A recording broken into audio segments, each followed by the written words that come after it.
Doctor صاحب آپ سے ہمارا آج کا پہلا سوال یہ ہے، لفظ پڑوسی یا ہمسایہ کے لغوی و اصطلاحی معنی کیا ہیں اور اس ضمن میں کون کون سے لوگ شامل ہیں؟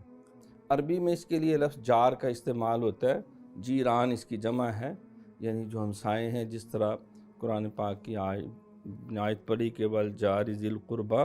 والجار الجنب والصاحب بالجنب،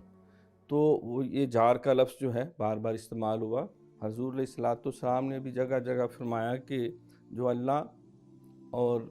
روز آخرت پہ ایمان رکھتا ہے اس کو چاہیے کہ اپنے جار یعنی ہمسائے کے ساتھ حسن سلوک کرے، اور آپ نے 3 دفعہ قسم کھا کے فرمایا کہ وہ مومن نہیں ہے، اللہ کی قسم وہ مومن نہیں ہے، وہ مومن نہیں ہے۔ صحابہ نے عرض کی حضور کون مومن نہیں ہے؟ فرمایا کہ جس کی شرارتوں سے اس کا ہمسایہ محفوظ نہ ہو،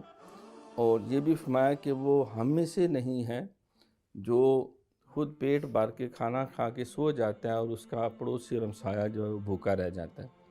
تو اس اعتبار سے قرآن پاک کی آیت کی روشنی میں سورہ نساء میں جو ہے تو 3 قسم کے ہمسائے ہوئے۔ ایک وہ ہمسایہ جو ذی القربیٰ رشتہ دار ہے، اور دوسرا وہ ہمسایہ یعنی رشتہ دار بھی ہے اور ہمسایہ بھی ہے، دوسرا وہ ہمسایہ جو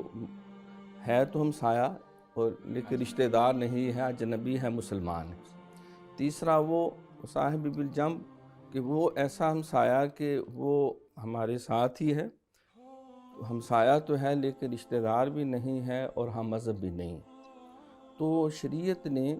ان تینوں کیٹیگریز کا اکٹھا ذکر کر دیا تاکہ ہمسائیگی کے حقوق کے حوالے سے کوئی شک و شبہ میں مبتلا نہ ہو۔